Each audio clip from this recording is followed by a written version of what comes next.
ایک دفعہ کا ذکر ہے کہ حضرت موسیٰ علیہ السلام کو اللہ تعالیٰ نے حکم دیا کہ اس مندر کی طرف جاؤ، وہاں 3 کشتیاں ڈوبنے والی ہیں۔ حضرت موسیٰ علیہ السلام فوری حکم الہی کی تعمیل کرتے ہوئے اس مندر کی جانب چل دیے۔ ساحل پرسکون تھا، بہت دور سے ایک کشتی آتی ہوئی دکھائی دی جو آہستہ آہستہ ساحل کی طرف بڑھ رہی تھی۔ ابھی وہ کنارے سے کچھ ہی فاصلے پر تھی کہ حضرت موسیٰ علیہ السلام نے آواز دی، اے کشتی والو، اللہ کا حکم آنے والا ہے، ہوشیار رہنا۔ انہوں نے جواب دیا، آپ جانتے ہیں کہ اللہ کے حکم کو کوئی ٹال نہیں سکتا، ہم تو اس کے بندے ہیں جو حکم الہی کے پابند ہیں۔ کشتی والے ابھی یہ بات کہہ ہی رہے تھے کہ اچانک ایک موج اٹھی اور کشتی ڈوبنے لگی۔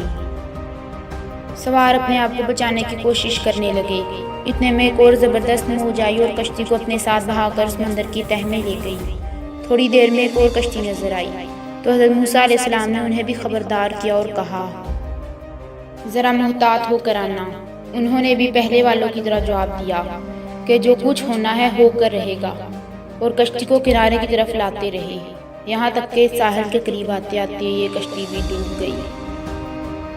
حضرت موسیٰ علیہ السلام اللہ کی حکمت کے بارے میں سوچوں میں محو تھے کہ انہیں ایک تیسری کشتی آتی دکھائی دی۔ آپ علیہ السلام نے حسب سابق ان کشتی والوں کو بھی نصیحت کی کہ دیکھو اللہ کا حکم آنے والا ہے، اپنے گناہوں کی معافی مانگتے ہوئے ذرا محتاط ہو کر آؤ۔ انہوں نے جواب میں کہا کہ اے اللہ کے نبی، جس طرح آپ سچے ہیں اس طرح اللہ کا حکم بھی اٹل ہے، اسے کوئی نہیں بدل سکتا، لیکن اللہ کی رحمت بھی تو ہے، ہم اس کی رحمت سے کیوں مایوس ہوں، لہٰذا ہم اللہ کی رحمت پر بھروسہ کر کے آ رہے ہیں، اور وہ اپنی رحمت کے صدقے میں ہمیں ضرور امن و سلامتی کے ساتھ کنارے پر پہنچا دے گا۔ کشتی والوں کا یہ جواب سن کر حضرت موسیٰ علیہ السلام خاموش ہو گئے۔ جب کشتی بحفاظت کنارے آ لگی تو اللہ کے پیغمبر سوچنے لگے، اللہ نے 3 کشتیاں ڈوبنے کا فرمایا تھا، 2 تو ڈوب گئیں لیکن تیسری سلامتی کے ساتھ کنارے آ لگی ہے، یہ کیسے بچ گئی؟